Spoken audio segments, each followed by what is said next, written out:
This evening, each panelist present will spend a few minutes describing their organizations and then answer questions from you all. If there's something we don't get to in our limited time this evening, I encourage you all to check out the websites for these fantastic organizations, latinoccu.org, Latino Credit Union, and Church World Services, which is cwsrdu.org, and worldreliefdurham.org. Unfortunately, the Keenan Institute for Ethics was not able to send a representative this evening, but I encourage you all to check out their website and look for the Refugee Project. Tonight, I'm honored to introduce our panelists. From the Latino Community Credit Union, Gabe Treves, Development and Community Affairs Senior Specialist. From Church World Services, Jordy Bosley, Community Resource Coordinator, Durham Immigration and Refugee Program. From World Relief Durham, Zach Bond, Church Engagement Specialist and Volunteer Coordinator. Also in attendance, we have from Durham County Library, Mark Donnelly, a reference librarian from East Regional, who'll speak about what our library offers. I also want to mention that an important part of our Durham County Library's community engagement team is here. Monica Belford is the Hispanic Services Coordinator, and she's very familiar with many services in our area and happy to answer your questions as well. Thank you again for your interest in our programming and to you all for your participation.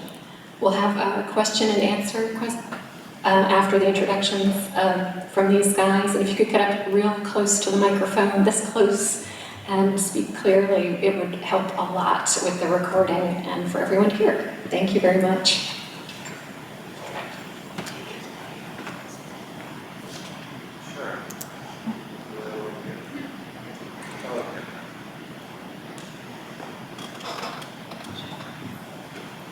Can you hear me?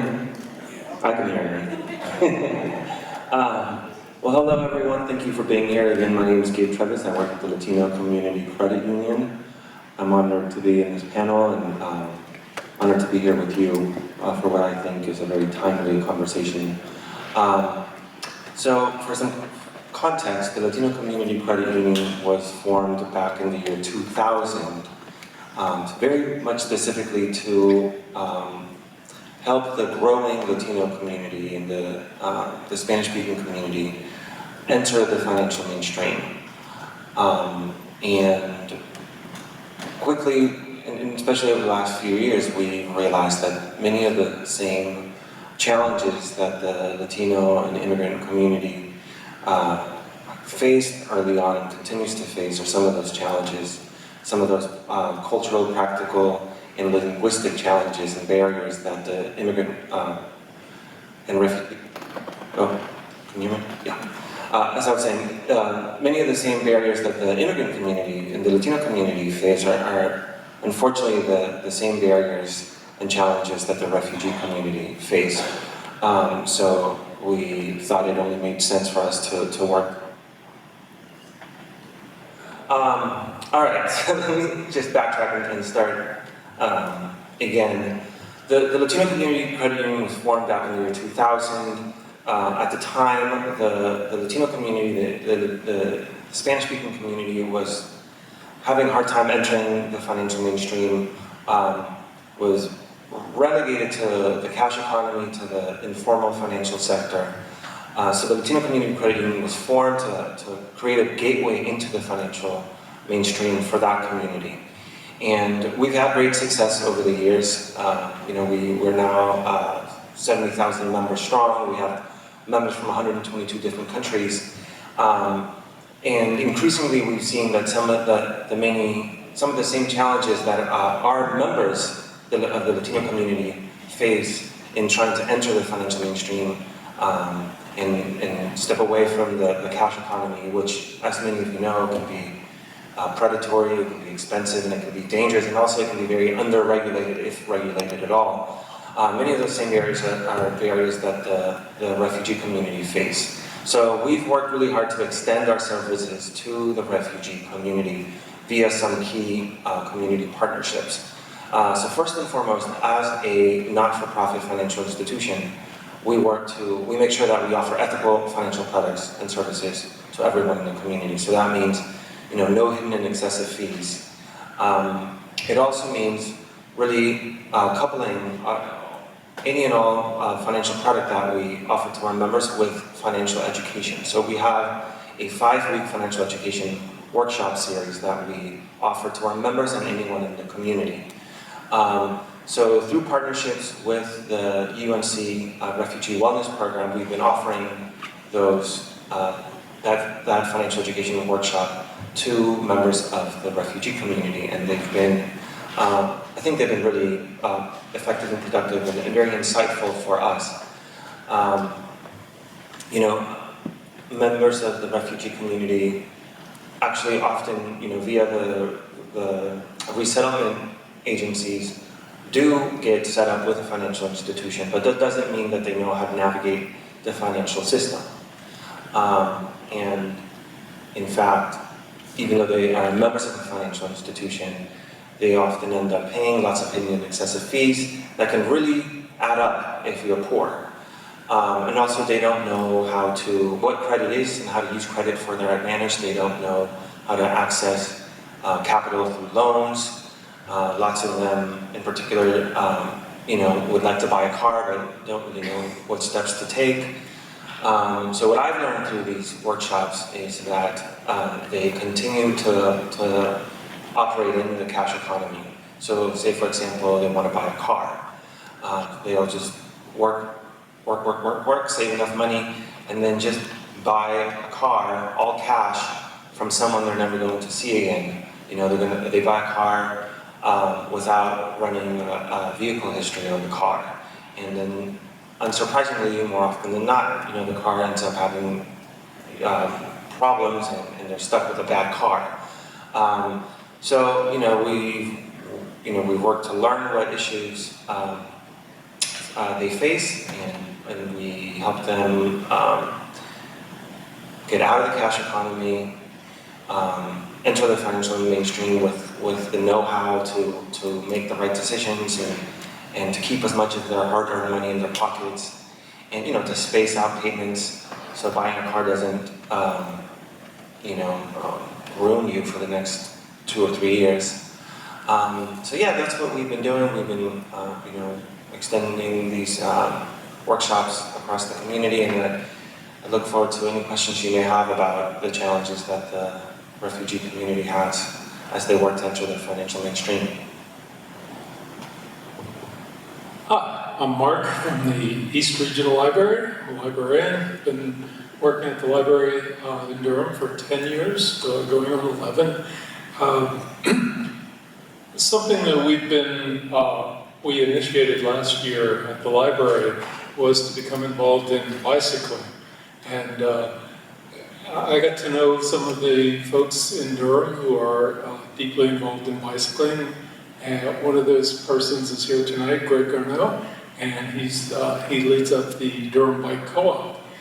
The other day we were giving away helmets to children. This is something that the Durham Bike Co-op does. Safe Children Durham is involved in that, as well as a number of other bicycling organizations in Durham. And Greg told me about this event that was going on, and he reminded me that last year he had brought a group of refugees to the Durham County Library, the main library. These folks really didn't have too much of a clue of what sort of resources the library had available for them. So in their visit to the library, they were introduced to the librarians who took them on a guided tour, and they were greatly impressed. They were just kind of full of wonder at the availability of materials and books and movies and music, just all sorts of cultural things that are available at the library. So Greg suggested that I might come and speak about the possible impact, good impact, that the library would have upon people new to Durham County, people with limited income, who could take advantage of free programs, free materials, free educational opportunities at the library. And so it just seemed like a good thing for me to come here and point out to you the importance of the library not only to folks like you who all your lives have taken advantage of the library and checked out books and come to the programs, but to people from societies where much of their culture, almost all of their culture for the most part, has been left behind. So they are in a vacuum now, and at this location, in this life in Durham, as they're just beginning, it's important to fill that vacuum with something with all the wonderful resources that the library can provide. And I'm just going to go down a little bit of a list here, and just to point out to you, of course, we have the newspapers and we have the magazines. We also have databases for business. Greg told me that the people who are refugees are often very aggressive in terms of building new careers, building new businesses and things. This is a place where they can come and learn about opportunities for business, how to build marketing systems for themselves, using the library in that way. We have, for entertainment, we have movies, features, documentaries, we have music, we have speakers, we have writers and other cultural leaders. Almost every day of the week, someone is at the library. We have activities and events like Makerspace for the people with a bent for developing new, hate to say the expression, but cutting-edge technologies using Makerspace technology. We have things like Comic Fest. We have book sales. We have book clubs. We have teen-oriented activities and children-oriented activities that are guided and designed and developed by professionals. These are things that are such an opportunity for people who may not have other ways to, maybe they don't have a cable TV set, maybe they don't have a TV set at all, a place to bring their children and get some top quality experiences. The resources that the library offers include internet, computer software. We take our word processors and our spreadsheets and our email for granted, but some people, especially in the case of refugees, they don't have these tools, and they can use the library at no cost to them. We have NC Live collections. We have the history of Durham in the NC room. People would like to find out some of the history of the locale in which they're now residing. That's the place for them. We have bulletin boards. We have interlibrary loans. There's no book in the world, practically, or in the country, that we can't get our hands on and deliver to someone to read at no cost to them. We have locations all around Durham. We're open 7 days a week. We have a mobile library. We go out to where the people are. We have an active outreach program.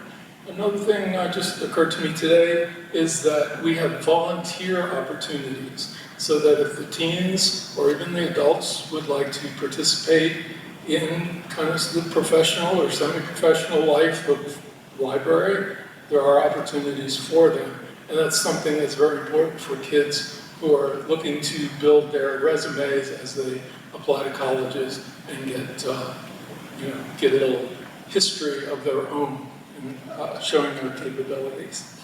So thank you for allowing me to speak to you, and I'm sure you're all members of the library. I'm sure you all carry cards and so forth, and I look forward to seeing you at the library. Thank you.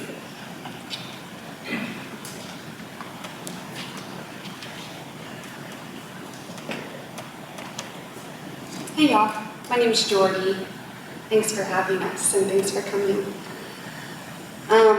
I work at Church World Service, CWS Durham, which is an immigration and refugee program office of the larger international nonprofit of Church World Service. Maybe some of y'all are familiar with the Crop Walk. In fact, I know probably all of you are familiar with it.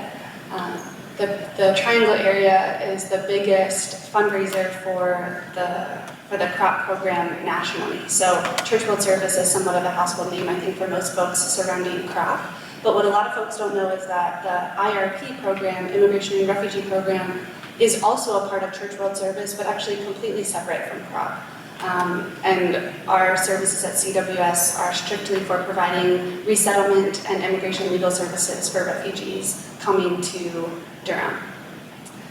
And it's also really sweet, just as a connection, to hear about the bike co-op and to see Greg here in the audience. I want to give him a shout out because before I was paid at CWS, I was an intern and helped to build that bike co-op connection for new arrivals to build up their own bikes. So it's a real pleasure to see that come full circle up here. Our office does a lot of different things with refugees and throughout their resettlement process. We have resettled an increasing number of refugees every year to the Triangle, with this year as an exception. But provide case management services, employment services, immigration legal services, ESL classes, job skills classes, intensive cultural orientation classes, and help to build community connections like the credit union relationships and the library and the bike co-op to kind of fill in where case management doesn't bring the kind of life and vitality that helps a new arrival feel really connected to community. Visiting the health department or going to and from work every day isn't necessarily the most zesty, life-fulfilling thing to do. So the kind of community relationships that help a refugee really feel at home are a big part of the services that we provide too. And a lot of that we can't do without the community support, like folks in this room, volunteers, faith partners, make our work possible. And there are so many moving parts to the refugee resettlement system that I don't know if this tiny chunk of time at the microphone is an appropriate place to start that tutorial. So I do really welcome questions. I know that both Zach and I have a lot of information to share about any questions that you have logistics-wise about how the resettlement process works. But CWS Durham as an agency here is one of 4 resettlement agencies in the Triangle. And those are 4 of 9 national resettlement agencies that are contracted by the federal government to provide placement services for new arrivals. Each resettlement office looks a little different. Every resettlement office provides those essential core services to a new arrival once they get off of the plane here in RDU or wherever their office is located. But the way that an office provides ongoing services is determined by the kind of grant funding that they get, the kind of programs that they're partnering with the State Department, with Office of Refugee Resettlement, and thusly World Relief and Church World Service do look a little bit different on the front end for new arrivals. We have a significant case management team and employment team that helps facilitate job interviews, adjustment to American work culture, budgeting, as well as job retention and employer training. So any employers out there who might be interested in hiring refugees, our office can provide services free of charge to help you incorporate a new arrival into your workforce. We also provide ongoing supportive case management to facilitate refugees entering and moving through the American medical system, which for many of us who are from here can find pretty intimidating and confusing. So our case managers help refugees navigate their healthcare, new appointments, the culture and logistics around communicating with a doctor, specifically through an interpreter, a phone line interpreter or an in-person interpreter. There are lots of things at a refugee resettlement agency that I have learned as a citizen here, it's really easy to take for granted. And watching case managers and employment team members walk a new arrival through what seems like pretty basic stuff to us is actually a huge learning curve and a gigantic transition for someone coming from a completely different part of the world, speaking a completely different language. But what a lot of folks don't know about our clients too is that many refugees arrive speaking English. A lot of our clients have a number of degrees, have highly skilled professional backgrounds of medical care, being lawyers, teachers, IT technicians, architects, and are entering the US really excited to give back to a host country that has welcomed them here to start their new lives. So with that, I'll turn it over to Zach to give a little bit more background there about World Relief. Thank you so much.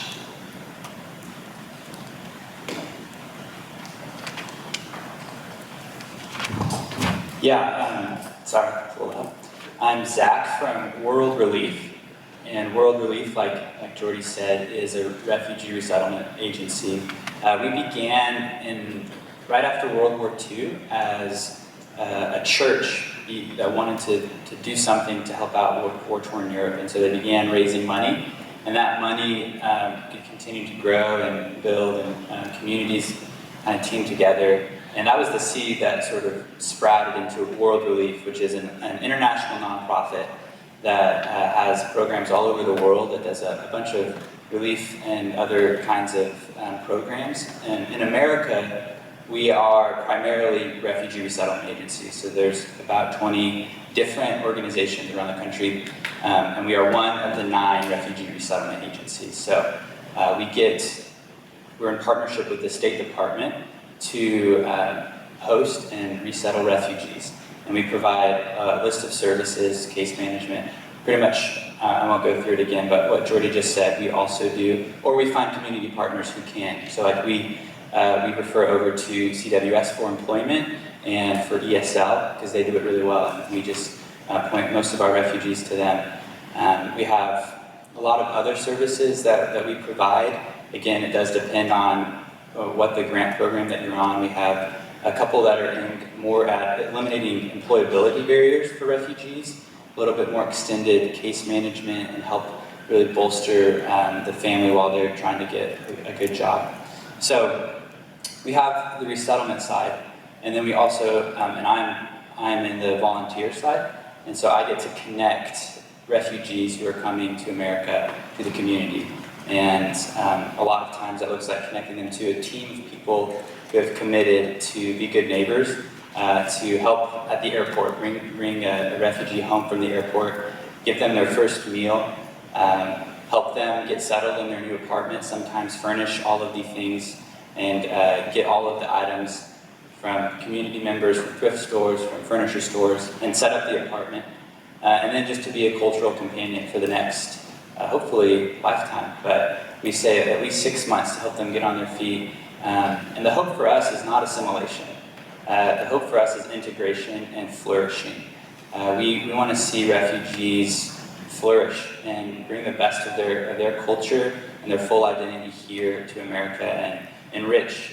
We've seen so many enriching moments where volunteers maybe come in thinking that they have a lot to give, and they do, but quickly find themselves at the table with the refugee, eating a really delicious meal, or staying late into the evening just talking and laughing over a cup of tea. So it's really fun. That's my job. I get to sort of see all those connections happen, and it's a really beautiful thing. I'll say so there's a couple of ways that the resettlement agencies are different. One that I think is distinguishing us from most of the other resettlement agencies is we're a faith-based nonprofit, so we are in partnership with the local church, and we articulate our identity as part of the body of Christ. And so we also welcome in other faith groups, and we're really humbled to partner with other faiths in the community, but that is kind of maybe a hallmark of our organization. I don't want to spend too much time talking about us. I'd love to hear your guys' questions, to know maybe what to share more, so I'll do that. Hello. Thank you guys very much. That was lovely. I wish we had a refugee family here to speak. If you can think of a story of one that you know that you want to share with us, is there a story you could share? Yeah, I can share a story. So we had a family that came about a year ago. It was a mom and her 2 kids, and she had some medical complications, and we partnered her with a church who had just decided that they were going to. They had a building, they had a parsonage, a place where the pastor used to live, that was just kind of vacant. And they decided they were gonna refurnish that, fix it up, and let a refugee just stay there. And so it happened perfect timing, and this woman who had some medical complications came in and was able to live in this place and then not have to pay rent and use the extra money towards helping with medical needs and that sort of thing. And it's just been a transforming experience for this woman and her kids, but I think actually almost more so for the church. And for the refugee issue, not to be just this abstract politically charged issue, but to be a face, to be something that is a relational thing, and getting to build a relationship with a refugee has changed that church. And it's an incredible thing to witness. It's something that I just hope, I wish I could speak into the political sphere with faces, and just show people faces of refugees, because it's remarkable, I think, once we have that personal encounter. So I think there's lots of stories of that mutual transformation that happens when refugees are partnered with people in the community. Jordan, do you have one? Sure. Yeah. This is a great question, because there are so many people that we interact with throughout our day-to-day and months at our offices that a lot of folks don't meet or don't get to hear their full story. The first one that came to mind was a refugee arrival through what's called the SIV program, which stands for Special Immigrant Visas, and it's a processing pathway reserved for folks, usually from Iraq or Afghanistan, that have served the U.S. military in their home countries, acting as interpreters or intelligence folks. And this individual, this guy was from Afghanistan, and he arrived to the U.S. Speaking 3 different languages, one of which was English, perfectly, fluently, better than a lot of us at our office, actually.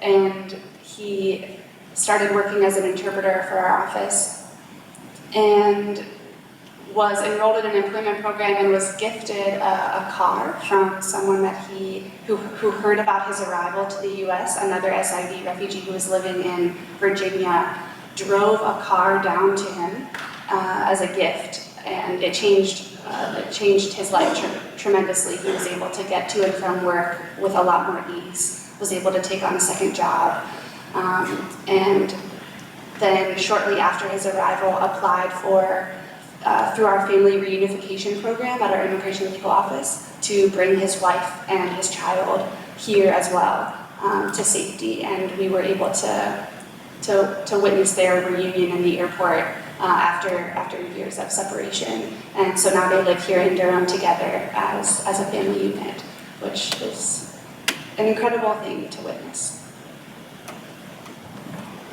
Good. Can you hear me? Okay. I have like 5 questions.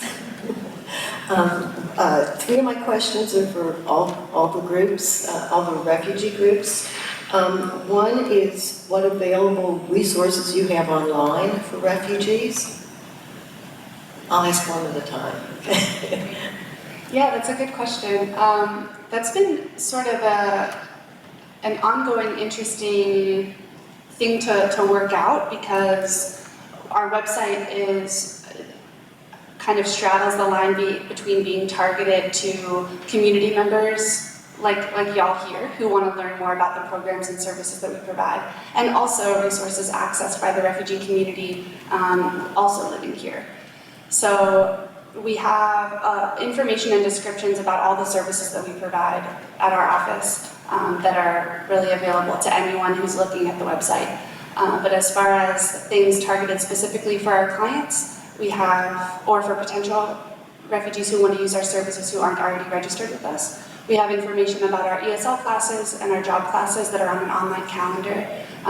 But unfortunately, for accessibility's sake, it's all in English. And for accessibility's sake, I mean it's unfortunate that it is all in English. But people hear mostly through word of mouth or through other services like the library or more open community access services about the resources that we have at our office. Is that something you envision changing in the future, maybe working with the Latino group to get some of the resources translated?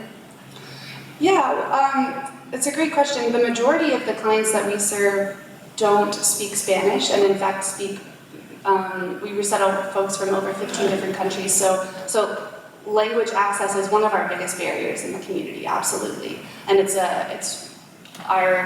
the interpreters and clients who partner with us in leadership roles in the community are such amazing resources for us and very precious, because we don't have many ways of reaching en masse a lot of folks who speak other languages, aside from minimal interpreter access at our office without an appointment.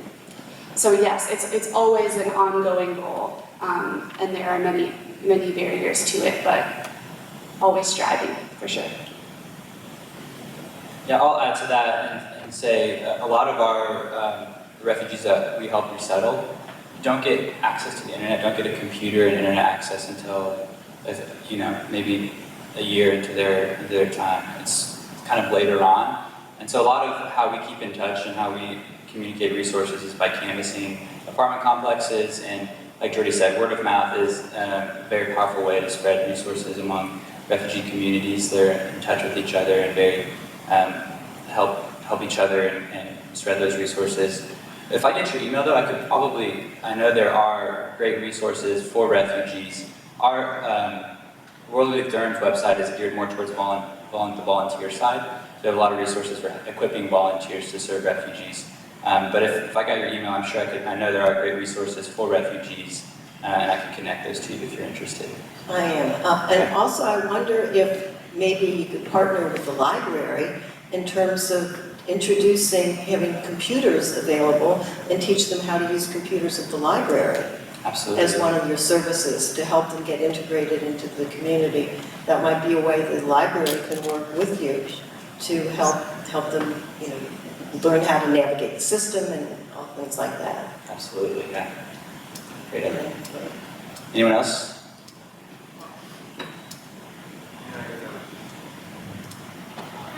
All of our, yeah. We did actually have an event, I sometimes volunteer with Church World Service, and I had coordinated a trip, I believe it was last year, just one time with their main office staff. I don't even remember the name, but we had a group that came to. You need to get on the mic. Oh, sorry. The recording is not going to pick you up. Sorry about that. So I wanted to say, in my previous position, I worked with Durham Public Schools, and I had coordinated a trip for a group of refugee families with Church World Service. It was one of the girls in the main office, I don't remember her name, but they did take a bus all together and did come to Southwest Branch. And we did show them how to use the computers and help them get library cards and show them how to check out the books and everything. But it is something that we could do on a more regular basis. So I just wanted to share that. So I would just add very quickly that all of our financial education curriculum is online. It's in English and it's in Spanish. And I know that the folks at Refugee Community Partnership have shared those materials with their army of volunteers who then uses it with the families that they're matched with. You just answered one of my other questions. Okay.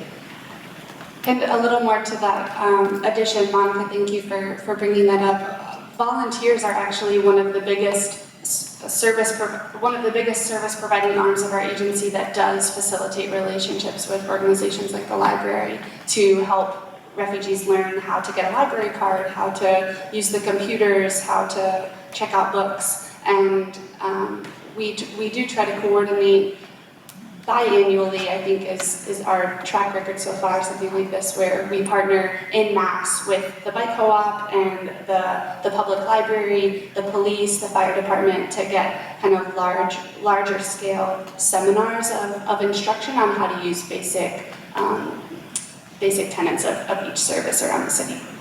Okay, thanks. I don't want to monopolize the mic if other people have questions, because I have Go ahead.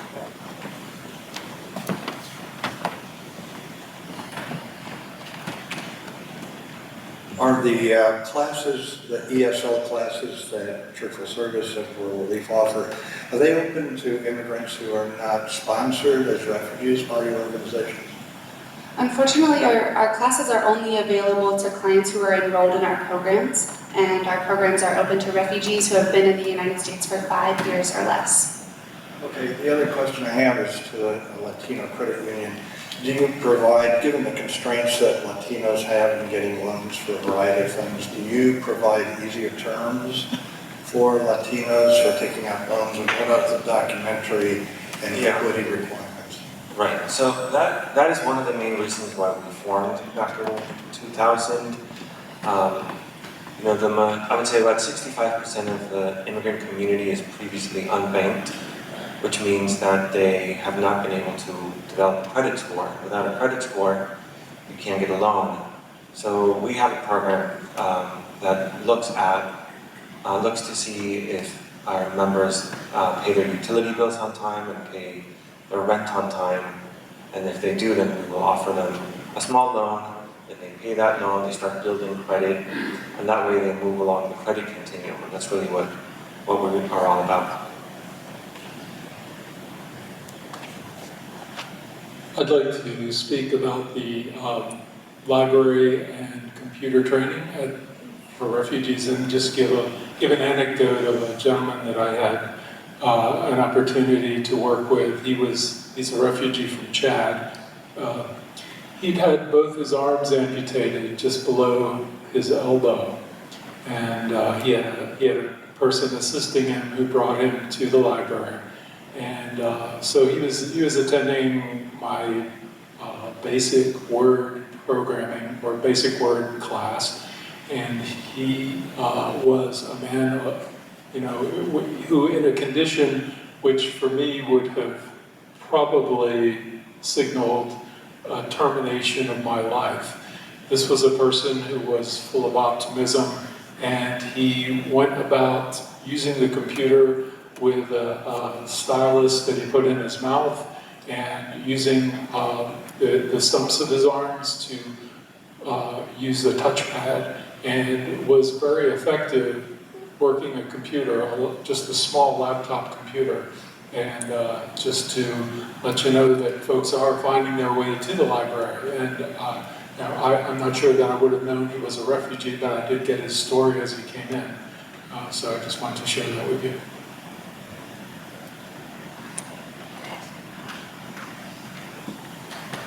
Hello, good evening. My name is Angel Romero, and I'm here wearing two hats. One of them is I'm the program manager of LACH, Local Access to Coordinated Healthcare. It's a free care management program. We are under Duke Health Population Management Office, and we have 4 teams. One of them helps individuals connect to primary care, find a medical home. We also follow up when they go to the emergency department. Another team works with patients enrolled in Project Access of Durham County that provides free specialty care to the uninsured. A third team that provides assistance with disability applications, Social Security disability. And a fourth team that works with the homeless. So we're available as a resource. It's a free program, and I have information here if you're interested. The second hat is that I'm also the lead writer for the section about immigrants and refugees. That's part of the Durham County Health Assessment. This is an assessment that's done every 3 years.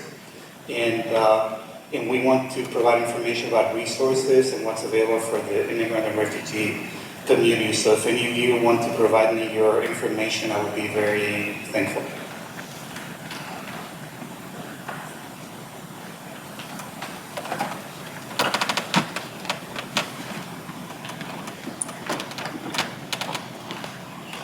I wonder if you could give us the stat, and I know it's a very fluid situation, the status of refugees that are in the queue. I was at a meeting last week that the administration is talking about returning 50,000 Haitian refugees. Their visas are going to run out in January, so what can we do here in in Durham, and what's the status now? Are we going to be getting more families in, and what do y'all provide longer term? You said 6 months. Well, some of these refugees need more help than just 6 months, and I'd like you to address that.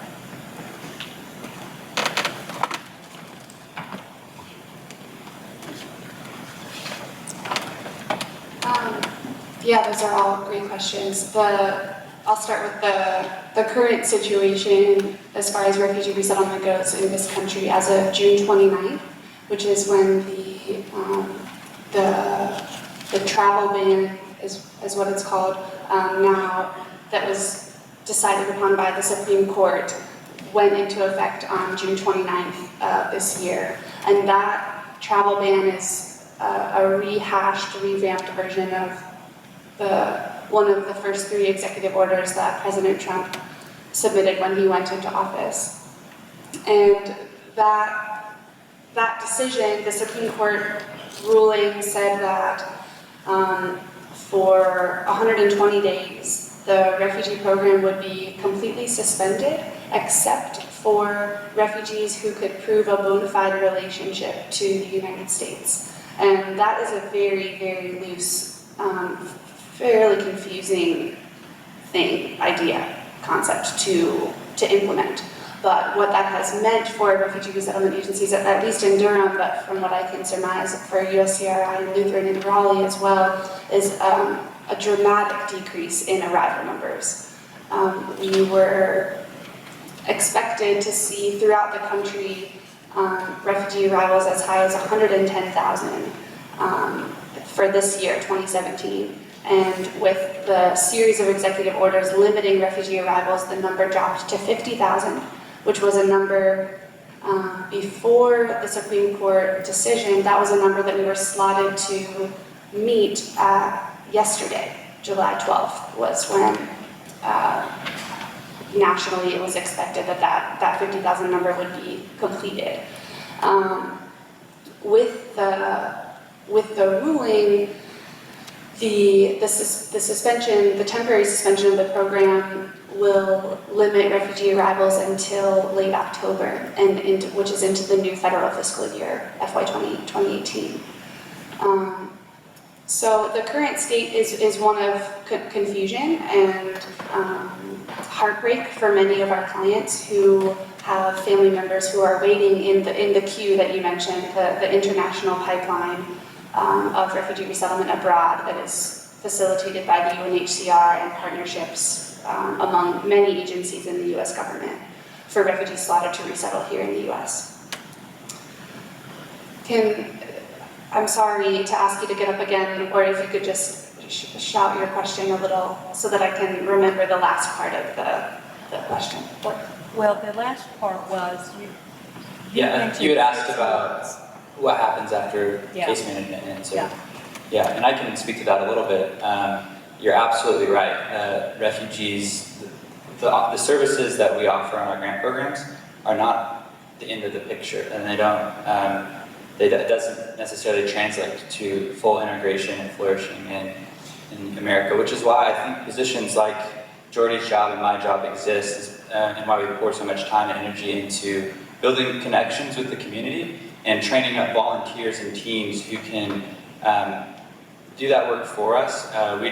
We're obviously limited in our capacity to address all the needs of all the refugees who are resettled through our agencies, and so we work really hard and we're trying to build up even more our connections and our how robust our volunteer programs are, so that refugees aren't falling through the cracks or coming for a few months and then having to struggle or go elsewhere to find resources. So we're very aware of those needs, and it's really beautiful to see, because on the list of services that we provide, or that we're required to provide, you don't see friendship, you don't see a sense of belonging, you don't see these things that we all take for granted in our daily lives that are integral to our flourishing and to our happiness. And so we hope that teams and volunteers can connect in a way that they are lifelong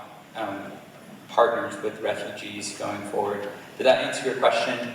In addition to the baseline kind of foundation grant that all refugees receive, there are additional grant programs that extend case management maybe up to a year if there's like a lot of need for maybe a really big family or a family that has a higher medical needs. There is extended case management available, and then we'll maybe enroll them in one of those prep programs. That part answered the question. Yeah.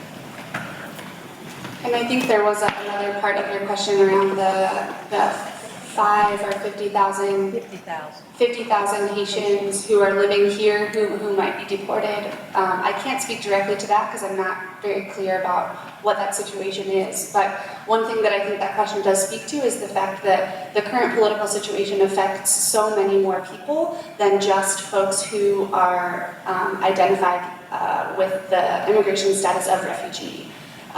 The current political climate surrounding refugees and immigrants is a really unstable and frankly quite scary one for any foreign-born person currently living in the US. And there's a lot of uncertainty throughout the refugee and immigrant communities here in Durham, in North Carolina, in the US. And so I encourage you to keep asking those questions because I can't answer it right here, but it definitely needs to be something that is addressed and advocated for throughout the community. And I will also elaborate a little bit more on the services available for folks who are refugees here, is that services at CWS are available up until 5 years of a refugee's time in the United States. Regardless of their country of origin, if they are a refugee and they're living in Durham, they can come to CWS and enroll in our programs if they've been here for under 5 years. You know, the one thing I would add is that we have seen many of our members, many people who've become members of the Latino Community Credit Union were stuck outside the financial mainstream for years or even decades. And it's really when we've come to see the financial mainstream as an entry into broader, deeper integration into the overall community. If you don't have, as I said, if you don't have a credit score, you often are denied access to rental housing, or lots of folks don't think about how when you apply for a job, your prospective employer may look at your credit score. That's why we are working really hard to not just bring in immigrants, but also, Latino immigrants, but also refugees into the financial mainstream so they can set themselves up for fuller integration in their receiving community. Thank you all for being here. I've learned a lot in the past 45 minutes. So my husband and I went to a fundraiser at Big Boss last weekend. That was run by Church World Service, I think, and it was in Raleigh, so we were asked to drive one of the cooks home. And it ended up, we were at his house for about 3 hours having tea, and we weren't expecting that, but it was wonderful. And he has 9 children in his home, and they are all raised all together, and it was an amazing time. So we're trying to decide what we can do to stay involved with their family, and specifically for Church World Service, but for everybody. We don't know if it's appropriate to, take clothing and books to their home, or to take food to them. What do they need? Do they already have through Church World Service a home, like a family that they're connected with in Durham? Like, we'll be stepping on toes if we're helping them to make these connections in the city, or those resources if they've already been connected to. So is there a place on your website maybe where we can find out what they need, or should we just reach out to them again?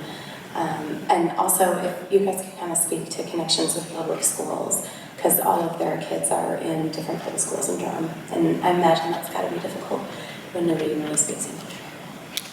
So, thank you. Yeah, so we do have many ways for community members to get involved in providing supportive services to new arrivals. Our website, as Jenny pointed out in the beginning, in case you didn't get it, it's cwsrdu.org. And even if you just Google CWS Durham, it'll pop right up. Google is incredible. But you can log on our website and check out the volunteer application if you're interested in becoming a direct service volunteer. And because of client privacy and protections around confidentiality, if you're a community member interested in working with a particular family, we can't really confirm or deny whether or not we're providing services to that individual. Privacy is our top priority in protecting the identity and sort of sanctity of a client's resettlement process here. But if you meet someone in the community who is looking for some support or looking for help, or might benefit from a home visit every now and then, or offers friendship to you, and the library seems like a good place to check out, or maybe a trip to Duke Gardens, you don't need an agency to middle person that relationship. By all means, that's what community is all about, is getting connected to each other and having conversations over tea or over lunch. One of the most incredible things that I have learned from many refugees who have been resettled here is the phenomenal resilience of the refugee community. Every single person who is resettled to the United States has survived the most horrific things that human beings can survive. And they're here with excitement and open arms and smiles and invitations into their homes. And if missing out on that is missing out on a lot, right? So if you have the opportunity in community to meet any of these folks, don't hesitate, because whether or not you're a volunteer directly through one of our organizations or you're a friend, just building those connections is one of the most valuable gifts that you can give to a new arrival. And again, sort of in that same vein, I know I spoke about resilience too, but all of our clients are the ones who are in charge of their own lives and are always definitely the best sources for information about what they need or what would be best for them at any particular time, because resettlement is a case-by-case experience for many folks. But we do have a general donations needs list on our website. And that's right next to the volunteer tab. It's called, I think, under Get Involved, Donate, or Give a Gift, or something like this. There's a really comprehensive list of things we do and don't need on there that include home items, furnishings, kitchenware, things like that. I will say, as a caveat though, because of our really low arrival numbers, we don't have actually a huge need right now for home furnishings and other items that are on that list. But and maybe Zach, you can speak to this too at y'all's office, but right now at CWS we're gearing up for our backpack drive, which is donations of school supplies and backpacks to help support refugee children entering Durham Public Schools, which is a great segue that I almost forgot to make into your second question about partnerships with DPS, or really public schools around the Triangle area, which are, as Zach mentioned earlier, some of the core services that are required by the grant contract with the federal government. Enrollment in school for school-aged children is a requirement of the services that we provide at our offices. So every new arrival who is school-aged is immediately connected to whatever public school setup makes sense for them. So they do an ESL evaluation and meet with a couple of ESL instructors at DPS to do that evaluation and see where makes most sense for them in the school system. Does that answer your questions? Is there someone who goes to like parent-teacher conferences, and helps the parents follow the kids in the school? That's another role for volunteers, and helping equip parents with the language skills and the cultural nuances of navigating those relationships is one of our biggest needs for volunteers, for sure. Yeah, I'll just add, we have similar volunteer opportunities, one of which is called the Good Neighbor Team, which is a team of 4 households coming together to do apartment setup, an airport arrival, and then an extended relational volunteering opportunity that our caseworkers invite that team into the core services, helping with school enrollment, helping at certain appointments and that sort of thing. That's a great way, I think, for volunteers to really get an inside scoop on what resettlement is doing and kind of be in the know. We find it helpful to have a clearly delineated responsibilities that the volunteers we ask not to give, but to let us sort of manage that for them and work directly with the family. A lot of times I think our tendency is to go in and give out of maybe our discomfort, or I don't know, our motivations can range from a number of different things, but I think giving can often create dependency if we're not careful, and that's what we try to avoid. It's giving in a way that would actually be harmful in the long run for the refugee family. So as you're kind of asking about the specific family with 9 kids, I would just offer that pretty common sense advice of like making sure that how we're giving is empowering and is enabling that family to, you know, address and source their own needs and solve them themselves. So. I just wanted to piggyback on some of the questions that were asked. My name is Nikki McKnight. I'm a family nurse practitioner. I'm also the clinic manager for one of the Lincoln Community Health Center clinics that happens to be housed in the health department.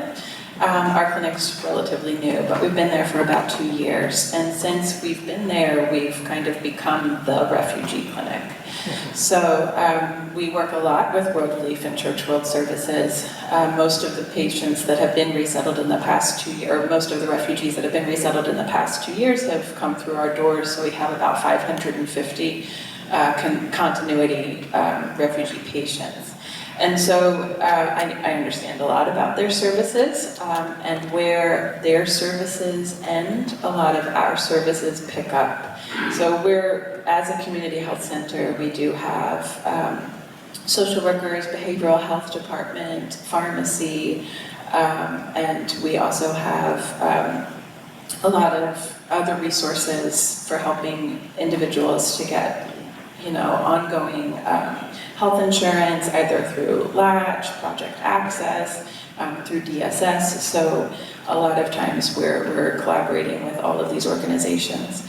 Also, with regards to having seen, I know all of the patients, or all of the individuals that you mentioned, each of these stories that you brought up, they're all people that are in my life personally, that have changed my life and bettered my life. At the same time, for individuals that are interested in volunteering or assisting these families, I would say consistency with what you can offer is a necessity. I've seen people come in and out of their lives, offer things that maybe they couldn't continue to offer for long periods of time, and it does set up a lot of difficulty down the line. But in any case, I wouldn't ever want to dissuade somebody from, you know, entering the life of a new community member.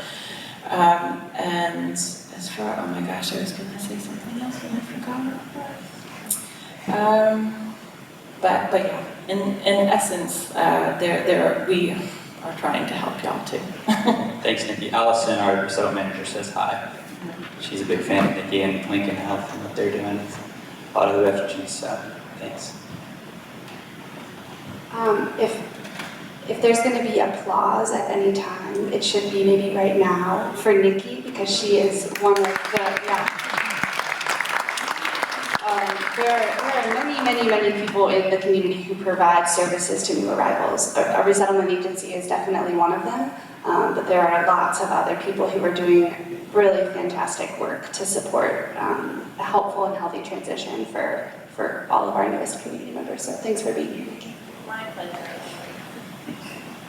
I appreciate your comment about the general climate now, and also the effect of the June 29th decision. Has that affected other countries than the 7 targeted countries of the initial travel ban? I mean, is that diminishing arrivals from African countries that may not be on that list, or is it primarily from those targeted countries? Yeah, so the Supreme Court decision has put a 120-day pause on refugee resettlement from every single country around the world, not just the 6 or 7 countries that have been mentioned in previous policy. Again, unless proven with a bona fide relationship to someone in the United States. So as far as other immigration processes outside of the refugee resettlement program, I can't speak with very much knowledge about that, but I can tell you that regardless of their country of origin, refugees across the board from every country around the world are not being allowed in unless that relationship exists with someone who's living here. Yeah, and I will also, that does kind of shine a light on the fact that the U.S. refugee resettlement program does not operate in isolation, right? We are moving folks from places around the world to the United States, so we're participating extensively with governments of other countries. And there are so many countries around the world, specifically in the Middle East, like Lebanon and Jordan, that are housing and trying to support a dramatic influx of refugees across their borders. I think the most recent statistic that I heard is that the Jordanian population is one quarter Syrian refugees now, which is an immense infrastructural change for a country. So there are plenty of again, under-mentioned resettlement supports around the world that are having to handle the impact of the shutdown of the U.S. refugee resettlement program, and who have been supporting refugee resettlement for many years before now. But that's a great question.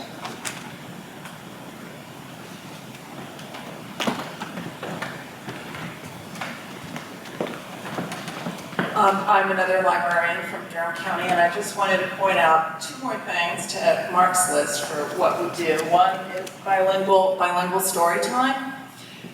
We of course do it in Spanish and Korean. We have librarians who are native speakers of those languages. But in the past, I'm not sure if we still do, we've had Arabic and Chinese and German, and if we have volunteers who are willing to work with us, we could add to that list. And in speaking to some of the parents that came, it was really a great place for young mothers who are refugees to meet other people, or just foreign language speakers to meet other people. The other is the interlibrary loan program is really great for getting foreign language materials. We have a big collection of Spanish language, or not huge, but a representative sample of adult and children's literature in Spanish, but not in other languages, but we can get it slowly through interlibrary loan.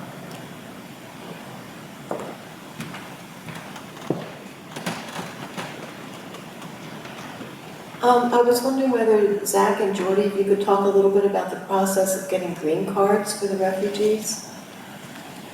Yes. So I think all refugees, correct me if I'm wrong, get an I-94 status, which gets them 1 year of residence in the United States, after which they're then eligible to apply for a green card. Is that correct?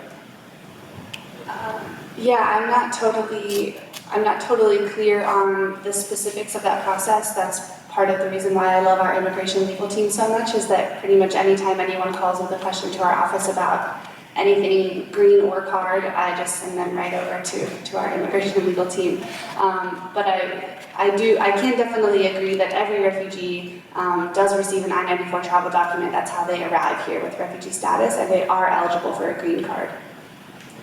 Yeah, and then after that, after 5 years, they're eligible to become residents.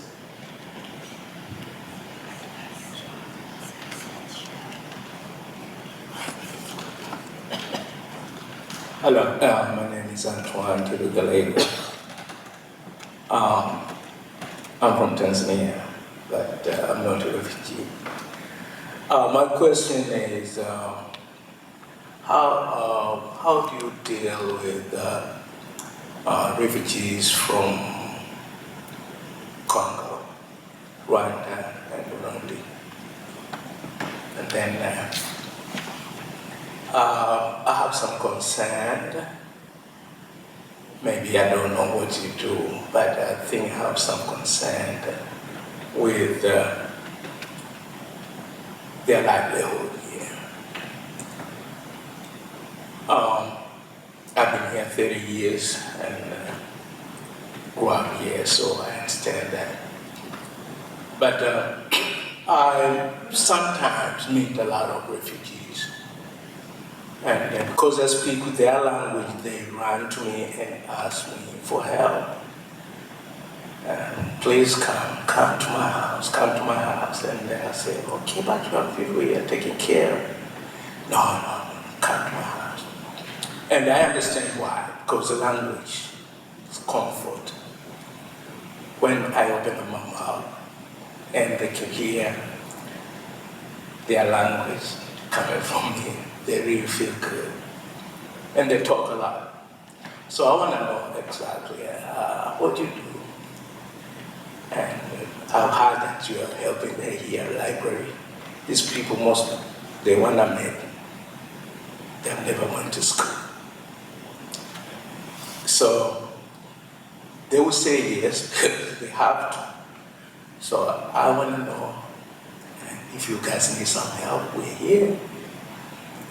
And we're here, a lot of us. And we can help, but we don't know because we don't have interaction with you guys. Churches are good, but most of them, they're not Christians. So I feel sorry for them, and I really would like to help them. Today, I'm working with the little kids just to take them from their house and go run with them. And I'm an old man, I can't run, can't play soccer. So if you need help, please, we are here. Yeah, absolutely. We would love your help. Thank you for speaking. I think that, yeah, what you said is right in line with the research that says, I think the number one factor that determines a refugee's success or integration into America is getting connected to some of their home culture here in America. And so we do our best to facilitate that. If there's mosques in the area that a refugee wants to get connected to, then we connect them by all means. A lot of the Burmese population, we resettle close to Scarborough, where there's a thriving Burmese population, and so we try to be mindful of where these communities, these subcultures are being formed, and to inject refugees into that in hopes that they'll thrive. But yeah, I think there's always room for growth. Specifically, you asked about Congolese, Rwanda, and I didn't catch the last, Burundi. Yeah, I know there's a Congolese community in the Triangle that I'm just now starting to get to know more and more, and hopefully that'll bear some fruit and really deep connections and being able to point refugees in that direction. Jordan, do you have anything to add? Yeah, thanks for your questions. It's always nice to hear of people just wanting to help, offering their services and support. It's really lovely. Especially around language and interpretation support. We're always in need of interpreters, either volunteer or paid interpreters. Our highest needs languages right now are coming from those areas in Central and East Africa that you mentioned. Kinyarwanda, Kiswahili, Kinyamulenge from Democratic Republic of Congo. That is the largest constituency of newly arrived refugees that we're seeing in the Triangle area is from DRC.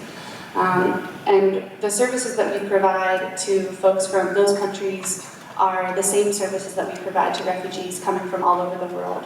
We provide equal services across the board, but at the same time we do use what we refer to as cultural competency in our service provision. So sometimes we always provide the same employment and case management services, but those are most helpful when articulated and provided in a way that is specific to the culture or community practice where new arrivals are coming from.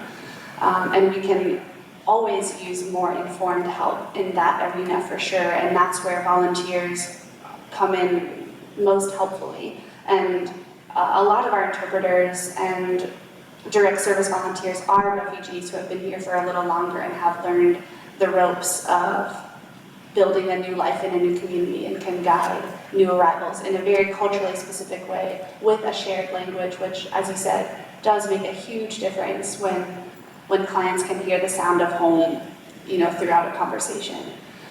There was one other thing that I wanted to mention that I'm forgetting now, but I will just say it if I remember. Antoine, thank you for your question. Thanks for that question. So most of the refugees that we offer our financial education workshops are from the Congo, and the interpreter we work with is from the Congo. And what I've seen is that, language really matters when you're trying to build trust. But also, our interpreter is really good at facilitating exchange of ideas and experiences within the group, within the folks taking the workshop. And we have refugees, some of whom have been with us for a month, and some who have been here for a year, and those who have been here a little longer share their experiences and their lessons learned. And it's been a learning experience for me to see how the best way is from one another, right? So what we do is we just provide some basic concepts, and then we create a space where they can share experiences and learn from each other in their own language.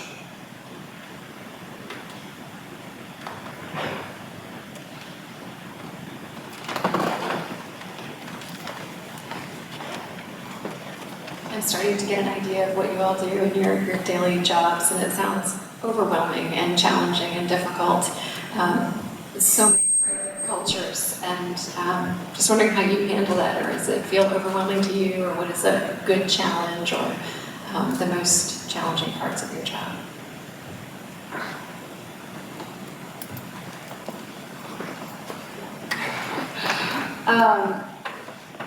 I feel enriched every single day. I think the hardest thing is news like what we hear coming from the current political experience that not only misinforms and miseducates the larger community, but also does restrict a lot of access for refugees and immigrants to our communities here. But the only thing I'm overwhelmed by in working with clients is just the amount of things that I don't know. I learn so much every single day from new arrivals from all over the world, and I wouldn't trade that wisdom and compassion for really anything.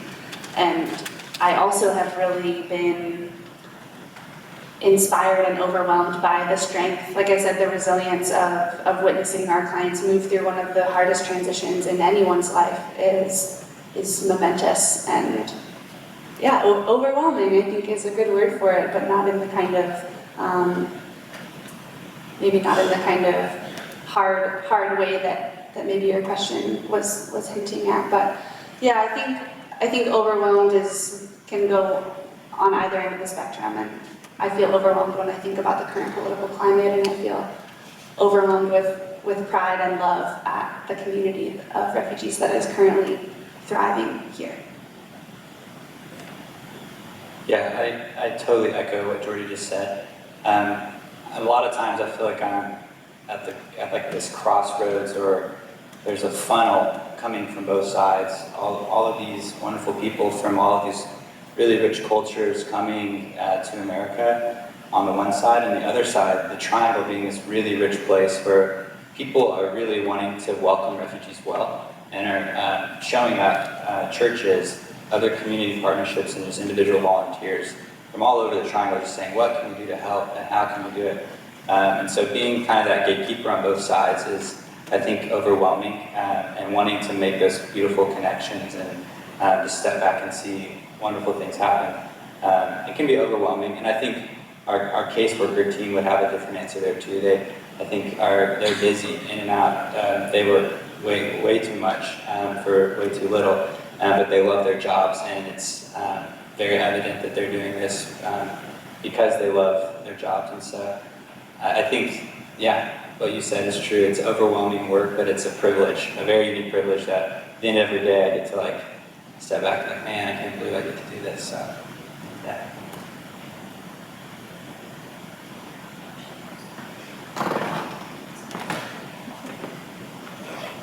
Well, we've got a little time. If there's anything else you want to share or anyone else has any questions, otherwise we can welcome you to come down and talk to us one-on-one and share information personally. Thank you all so very much for everything you do.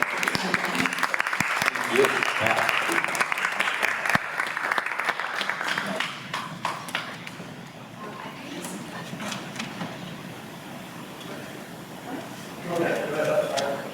Hello. Oh, good. Thank you. I do just want to share one more really cool thing that's happening in the Triangle, specifically around the refugee community and the immigrant community in a larger sense, is that there is so much incredible community organizing happening, and that's one new amazing thing that's happening at Church World Service specifically, is that there is a large constituency of refugee leaders that is growing and is building a lot more advocacy capacity to engage more refugees in the community to take a stand and be more vocal about what needs the community has and what demands they're hoping to make of people in leadership positions here in Durham, in Chapel Hill, Raleigh, Carrboro, all over the Triangle. That's another way that we're really inviting many more community members to be involved, is to increase your advocacy efforts. If you're already doing advocacy, calling your representatives, all the things on the laundry list of what to do every day, call your representatives. But also we're building a larger constituency of volunteers to stand alongside refugee leadership in asking for equality and representation and support for refugees and immigrants across the Triangle. So that's another way that you can think about getting involved. To piggyback on that, I think it is so important. Advocacy is probably the most important way to be getting involved right now, I would say, with lower arrivals and not as many direct opportunities, at least to help newly arrived families. And there's, I think, people here already that we can serve. But so the president gets to determine the benchmark each year. It was at 110 in Obama's last year of his administration. President Trump limited it to 50,000 in his executive order, and this October he'll make a new determination. So I think it's important that we are calling our representatives and senators and voicing our support for healthy and robust refugee resettlement programs. So wanted to get that last word in. And maybe just one more last word, which you can also last word if you want, and I don't want to end this on a kind of a downer note, but I do think it's important because it's a facet of resettlement that I don't think a lot of folks understand, which is that the resettlement agencies are funded by the number of arrivals that they see. So if we're not seeing any new arrivals, we're losing a significant amount of funding that is otherwise guaranteed by the federal government as part of the grant contract for resettlement and placement of refugees. So in addition to advocacy, a big helpful thing is to, one, share that nugget of information, and two, consider making a financial donation to refugee resettlement agencies in your area, because this level of community involvement, whether it be for advocacy or fundraising, this is what is required to continue these programs, to continue them, because we're at a point now where the resettlement program is under significant enough threat that we couldn't do it without you before, and we really, really can't do it without you now. So thank you, and y'all's attendance here is a big testament to where we can go together with y'all. So thank you. Isn't there some concert on Sunday, a benefit concert? Yes, thank you Tell so us much. about that. Yeah, so on Sunday at the Judea Reform Congregation on Cornwallis Road, there is a vocal ensemble performance of a women's chorus, and all proceeds will go to CWS Durham specifically, but another example of a great community fundraiser is the one that happened at Big Boss last night on Sunday that was mentioned previously that benefited resettlement agencies across the Triangle area. So I will make one plug. Uniting NC just recently launched a platform for refugee resettlement and immigration related events that are happening in the Triangle, and it's called Stand With Us. And it's through their website. You can just click on the link for Stand With Us, and it will take you to an informational calendar page of all refugee resettlement and immigration related events, whether it's advocacy, fundraising, community celebrations, potlucks, anything like this is listed there. And it's not exclusively for refugee resettlement, it's for sort of the wider information raising project supporting refugees and immigrants in the Triangle. Thank you for that.